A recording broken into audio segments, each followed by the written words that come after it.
That I just did with Jet about grilled cheese, we used a compote in the grilled cheese sandwich to make a sweet grilled cheese. So I thought I'd just take a minute and show you how we did it.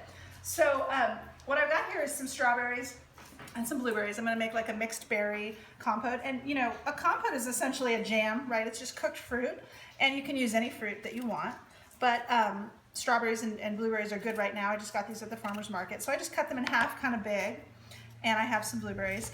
And in this pot, I have some sugar and some water cooked down together. So I use the Ruth Reichel method of jam because it works really well every time. And the kind of principle is you melt down some sugar with some water, you add half your fruit in, you let it cook till it's really, really mushy, and then you add the rest of the fruit in so that you have some chunks at the end. And I love it, it works every time. So that's what I'm gonna do. I'm gonna add about half the fruit.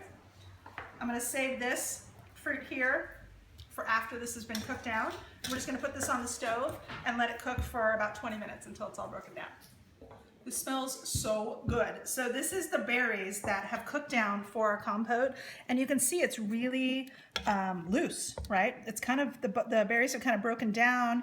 They've just melted in with the sugar. You wanna cook it till it gets nice and thick so that when you move your spoon around the bottom of the pot, you can see the bottom of the pot for a minute, because that means it's kind of thick. Okay, so now that we're at this point, we add the rest of our berries in. So all the strawberries. We add the rest of the blueberries. And this is when I add a pinch of salt, a little salt to balance all that sugar that we put in. Also, a nice thing to do now if you want is to add like a cinnamon stick or a vanilla bean pod just for some extra flavor.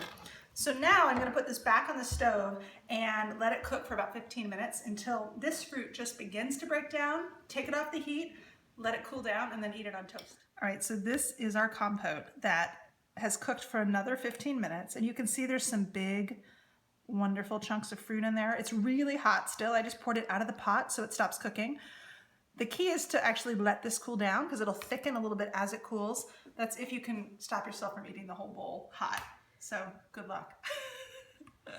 Photographer going in. Photographer going in. Tasting. Flipping it around.